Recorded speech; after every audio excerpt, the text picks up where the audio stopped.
What makes this story so wild is that it did not start with open beef, loud interviews, or two men throwing shots back and forth online.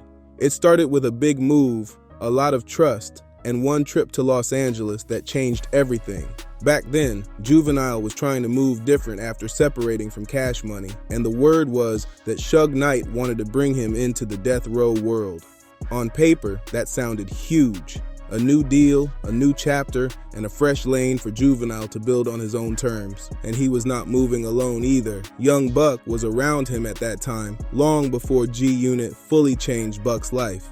So, when this LA play started coming together, Buck was part of the circle, part of the movement, and part of what looked like the next big opportunity. From the outside, it probably felt like everybody was headed towards something major. But behind that big moment, there was tension building fast, and nobody knew this trip would leave a stain that never really went away. Now this is where JT Tha Bigga Figga steps in, and that is what makes this story hit harder. This is what I always knew when I was moving around with him and anybody or whatever I'm doing. I'm creating content no matter what. Either I'm in the studio recording something that gonna pay me later because I own the master, I'm videotaping, I'm taking pictures, I'm documenting my life story. I'm documenting what I'm doing. I'm assisting Juvenile at a time where he just left Birdman and them, which is one of the biggest labels in the world, for whatever their issue was, I don't know. But when I caught up with him and we connected, he like, man, I ain't with them no more. I'm independent. I got my own label, UTP Records, and shit, you spending some money with me, JT, come on the road, man. He had Young Buck with him. Okay, this that right. era, yeah, right before G-Unit. See, the Young Buck in the game is crazy. I had both of them before they ever made it to Juvenile, to 50 Cent. Because when Juvenile spent off from Young Buck, he left him in LA and I was at the hotel. Juvenile was supposed to sign with Suge Knight. This is the thing. When I was in the bus with Juvie, I'm on his bus while he's doing dates and touring, right? One of the stops was New York City. At this stop, 50 Cent is the hottest guy with this new Wankster song, right? 50 Cent get on the bus. So I heard of him, but this is the pre-Dr. Dre, Eminem. This is when he just got shot. I had the album, a bootleg version of his album, Power of $1, something like that. Classic. But he got this new thing with these mixtapes and this one song called Wankster. And I remember he got on the bus. That one song is what, well, I ain't gonna say that one song, but that was impactful for Eminem to even sign him and then bring him to Dr. Dre. How did Young Buck end up with 50? Well, on this bus, when 50 came, he had Tony Yayo and he had Lloyd Banks. Lloyd Banks was buzzing for his bars, right? Right. Juvenile had some type of interest in Lloyd Banks. And I think that offended 50, right? So when the situation come, we leave from New York, we come to LA. Suge Knight trying to sign Juvenile. I think it was for like 400,000 advancement or something like that, right? So he like, yeah, man, I'm finna do the deal with Suge. We hook up with Suge, Young Buck there, you know, Suge and his guys there. I'm there. I actually got the pictures from that night. Man, the next morning, around 9 o'clock, one of Suge peoples was knocking on my hotel room because Juvenile, he was gone. They looking for Juvenile because today the day to sign the paperwork, but he gone. I'm not gonna lie on Juvie because I don't know. So shout out to Juvie. Legend. You know, he had his own reason. The next morning, when Suge people knocked on my door, it was like kind of early. But Juvenile had already been gone. Like he wasn't in his room. So Young Buck, they was next door. Skip, Wacko, you know, Juvenile crew, right? A couple other guys. When Juvenile was gone, I think that's what made Buck get kind of offended in some type of way. Like, bro, you left us. And I don't think, like, Juvie left him like out of fears of some gangster stuff, because the night before we was all just hanging out at the club, you know, we networking, because they about to sign, they about to do some business. Mm-hmm. The next morning, and then Buck, I seen how he was disappointed. I don't know how angry, but they had words, in the interviews they talked about it. Well, man, you left me in California, I don't respect that. So that was his motion for the 50 Cent. And 50 Cent liked the Buck anyway. Right. But when he put Buck on that song for Get Rich or Die Trying, then that's what led up to, them doing whatever they doing. But I think 50 genuinely liked the young Buck. JT is not speaking like some random outsider just repeating rumors. He says he was there, moving with Juvenile, filming, documenting, and watching the play unfold in real time. According to JT, this was the same period when Juvenile was telling people, "I'm independent now," and trying to build his own label Move with UTP. That is why this clip matters so much, because JT is about to break down how that whole LA situation really started. JT says he was not just riding around with Juvenile for the moment. He was documenting everything: studio sessions, road moves, pictures, business talks. JT was thinking ahead while Juvenile was trying to rebuild his career outside of Cash Money. And right there in that circle was young Buck, still searching for the opportunity that would finally push him into the spotlight. But before the crew ever reached Los Angeles, another major connection happened in New York. According to JT, 50 Cent stepped onto Juvenile's tour bus with Tony Yayo and Lloyd Banks during the early G-Unit mixtape run. This was before 50 became the global superstar everybody knows, but the buzz was already getting loud.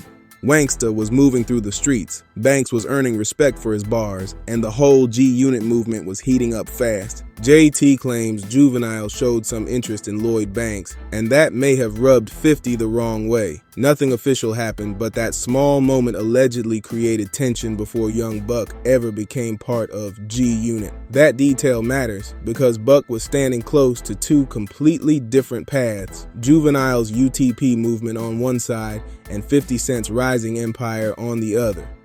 Then the crew headed west, where the biggest play was waiting. Suge Knight was reportedly offering Juvenile around $400,000 to join his rebuilt Death Row operation.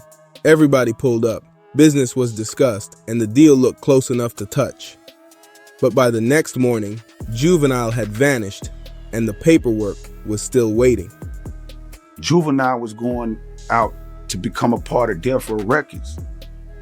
And he was bringing the crew with him as well. He was basically signing himself and us, from my understanding, to Death Row Records.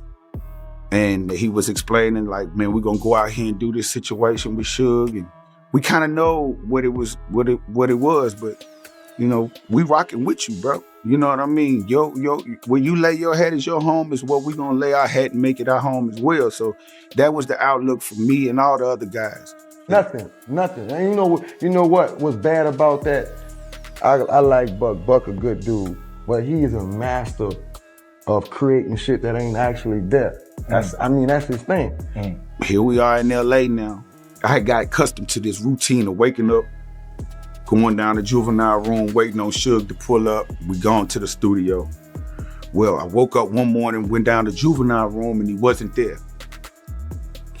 And I went to a few of the other guys' rooms like, yo, bro, y'all seen Ju? Nah, ain't nobody seen him. You know what I'm saying? I went to his brother Corey C room. Yo, bro, where Juvie at? And then he didn't know. And then that's when everybody started to discover, well, damn, the Cadillac truck gone. Because we had a Cadillac truck to use and a couple more vehicles that followed the bus. And Juvie wasn't answering no phones at that time or none of that. Like, it was like he was gone, from at least my understanding. It may have been different, quote unquote, with his brother or so, but in regards to his brother at the time, his brother wasn't able to even get in touch with him. So we were kind of like stuck. Like I say, Juvie was the anchor to the ship, so he paid for everything. And here it is that we're sitting here, like, damn, where Juvie at? It was kind of like what, you're looking for the one who holds everything down. We're here for Juvie. You know, we're artists of Juvie. So that was one of the craziest days and experiences of my lifetime, but one of the most, it was like a gift and a curse because, you know, spent hours of sitting and waiting. And then I remember sitting in Juvenile's brother's room. We all kind of panicking and wondering where Juvie at. And then the phone rings in his brother's room. And I'm thinking, damn, there go Juvie, but it was Suge on the other line. And I still remember hearing his voice through the phone because it was that quiet in the room. You know, where he said, where Juvie at, y'all? Where Juvie at? I'm about to pull up. And I think his brother had to relate at the time, Juvie not here. But I'll never forget that what that came out for Suge. It was one of those, what? What you mean he's not there? And he was like, man, I don't know, bro. He's gone. And Suge was like, he gone? What do you mean he gone? Like, what? You supposed to do the deal today. What do you mean he gone? And that's what I remember hearing. You understand what I'm saying and knowing? And, you know, from that point, you know, I think his brother was explaining to Suge whatever he kind of knowed of the situation. I just remember him hanging up the phone and then the phone ringing again, and it was the front desk of the fucking hotel saying, hey man, y'all rooms has been lifted. You guys gotta get out of here. According to JT, the night before everything went left, the energy looked completely normal. Juvenile, Young Buck, JT, Suge Knight, and the rest of the crew were all outside networking, talking business, and moving like the deal was about to happen. Nobody expected Juvenile to disappear before the papers were signed, but early the next morning, one of Suge Knight's people knocked on JT's hotel door, asking the same question everybody else had. Where was Juvenile? JT says Juvenile's room was already empty, his vehicle was gone, and the man at the center of the whole deal was nowhere to be found. Suge Knight's team believed that was supposed to be signing day, but Juvenile had quietly left Los Angeles without explaining the move to everybody around him. JT made it clear that he does not know why Juvenile pulled out, so he was not trying to paint it like fear or some dangerous situation. Juvenile clearly had his own reason, but the people left behind did not know what that reason was. And that is where Young Buck reportedly took it personally. From Buck's view, he was part of Juvenile's team, traveling under Juvenile's movement and expecting them to handle this business together. So waking up and realizing Juvenile had bounced without warning felt like a serious loyalty violation. JT says Buck looked disappointed. Words were exchanged later, and that moment helped push him toward another opportunity already waiting nearby, 50 Cent and G-Unit. That hotel morning may have ended the Suge Knight deal, but it also opened the door to a completely different future for Young Buck. JT believes Buck already had a connection with 50 Cent, and once the Juvenile situation fell apart, that relationship became much more important. 50 reportedly liked Buck's energy from the beginning, and when Buck later appeared on Bloodhound from Get Rich or Die Trying, the rest of his G-Unit story started moving fast, so one failed deal created two completely different outcomes. Juvenile walked away from death row and continued rebuilding his own career, while Buck moved closer to the crew that would eventually make him a household name. But success did not erase what happened in Los Angeles. Buck still felt like Juvenile abandoned the people who trusted him. I'm gonna tell you the story. And Juvenile clearly believed the story was being told without all the facts. JT also raised a hard lesson about moving with famous people. When somebody says, come with me, I got you, it is easy to believe every room, ride, and expense will stay covered. But business can collapse overnight. Deals change, people disappear, and suddenly everybody has to figure out their own way home. That does not automatically make Juvenile Juvenile right or paperwork Buck for him. wrong, It but it shit just like, explains it went why crazy, that man. morning But when hit I left Buck so Cali, deeply. all of them However, still in JT Cali. I was got there, only he was one there. When I person left, he was still inside there. that situation. I left To in the understand truck. why the I left my respect tour bus truly there with them. disappeared, When you we do have to something, hear when you young do the Buck shit he describe did, the some panic ass shit, inside that and somebody hotel. say some And then fake hear ass shit Juvenile about somebody explain that why you he really says love, Buck's whole and you know version it's is fake, missing and you don't something come up. major. All Part right, 5. if Now, somebody you young got Buck's love for, it's your version friend. takes the story deeper because he And says this was it's your, never just a he casual come back trip and to tell you, Los man, he Angeles. said all this From fake his ass shit about understanding, you. Juvenile How was you gonna feel preparing to about sign him? with Suge So Knight. what you did, The rest of the UTP crew believed they why were you part ain't of come that to my move defense? too. Buck says That's what that everybody knew is. Death Row carried You know a what I'm serious saying? reputation, Say but something they about my trusted because y'all were Juvenile cool, enough right? to You follow was him the one into who that brought him to New York, situation right? Talking about my anyway. wife, According and to you don't Buck, come out the in my routine had defense and already say, been because you know established. this, Every morning, you know the some crew fake would wake shit. up, You head don't toward come out and knock it Juvenile's down. room, Fake wait ass. for Suge Knight to That arrive, ain't nothing you can ever and say then to me. move to the I studio. don't play that So when game. Buck came I don't play that downstairs game. that morning and Juvenile was I missing, don't. it immediately Because felt wrong. that's who He I checked with first the met other him was through artists And you. then and when you get Juvenile's with 50, brother, the first but nobody opportunity could you give him a get clear with the answer. man, have a first That is when the conversation with him. panic really Say, started. The Cadillac truck was Juvie gone. try to take your Juvenile artist was from not you. answering calls, I'm trying and to take even Lloyd people Banks close from to you. him appeared confused. That's Buck a picture he says painted. Juvenile was the Damn. anchor of the entire trip, So, the person covering the that's some room, snake shit to me. transportation, Like, man, and business. for what? I ain't even in Without position to him take there, charge. the whole crew suddenly had no That's how fake direction. that look. Like, Then I the ain't even in phone a rang position inside to Juvenile's take this brother's room. artist. Buck thought Juvenile was finally You're calling talking him about in the out, very, but it very was Suge beginning. Knight That's what asking, happened. Okay, "Where wow. That's what Juvie really at? happened. I'm You about know to what pull I'm up." saying? And When dude Suge learned the learned truth Juvenile about that was shit gone and on came the back and same like, day they man, were my supposed bad, to bro. I complete ain't the deal, was- Buck was- says the entire found out room who went it really silent. is. And, you Buck know, says Suge Knight's reaction made the I don't cut my situation tongue on feel shit. I'll even tell you more the facts. serious. Suge was expecting Juvenile to be there, ready to handle the deal, so hearing that he had disappeared without warning reportedly caught him completely off guard. Buck remembers Suge asking how Juvenile could be gone when they were supposed to finalize everything that same day. At that point, nobody in the room had a real answer. Then another call came through, and this time it was the hotel front desk. According to Buck, the crew was told the rooms were no longer covered and they had to leave. That is when the situation stopped feeling like a failed business meeting and started feeling personal.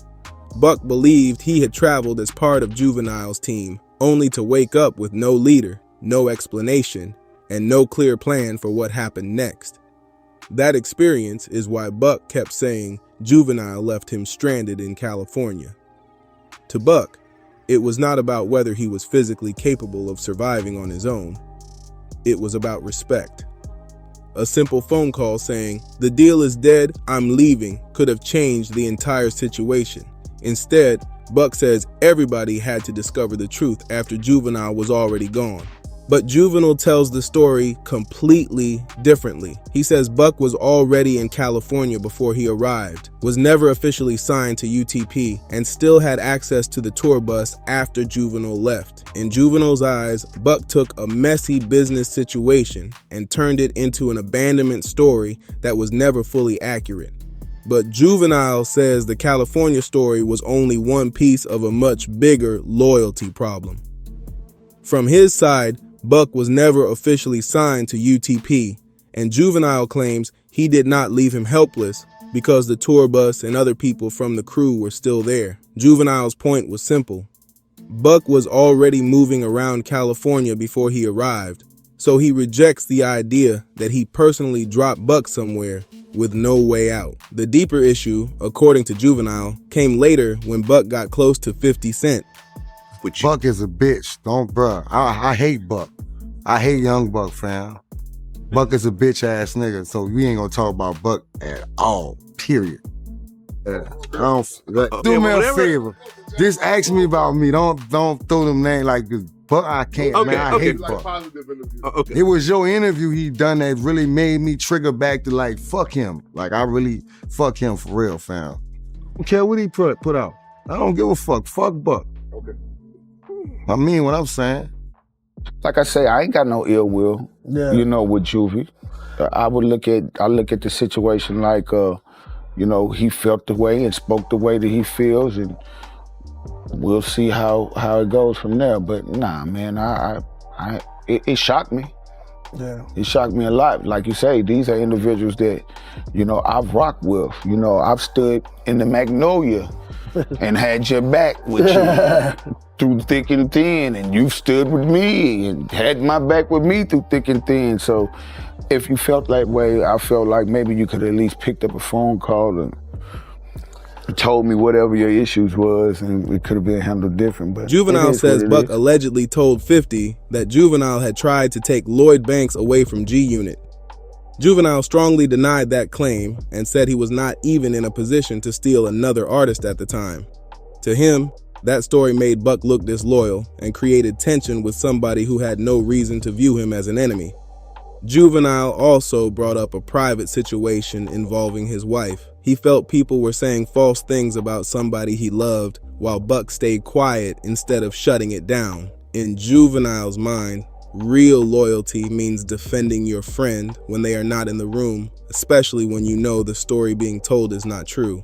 That is why Juvenile's reaction became so heated. This was no longer just about a missing Cadillac truck, unpaid hotel rooms, or a failed Suge Knight deal. He believed Buck had repeatedly allowed a false picture to follow his name, while Buck believed Juvenile never gave him the respect of a direct conversation, and that is what makes this fallout so complicated. Both men remember the same era, but they walked away with completely different scars.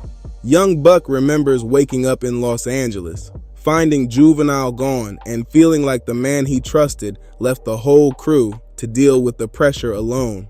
Juvenile remembers Buck turning a messy business situation into a public story that made him look foul, then allegedly carrying more private issues into the G-Unit circle. Buck says the biggest disappointment was never getting a direct phone call. After everything they had been through, from the early Cash Money days to UTP and the Suge Knight situation, he felt Juvenile should have spoken to him before letting years of frustration explode in interviews. Juvenile, however, sounded like he had already closed that door.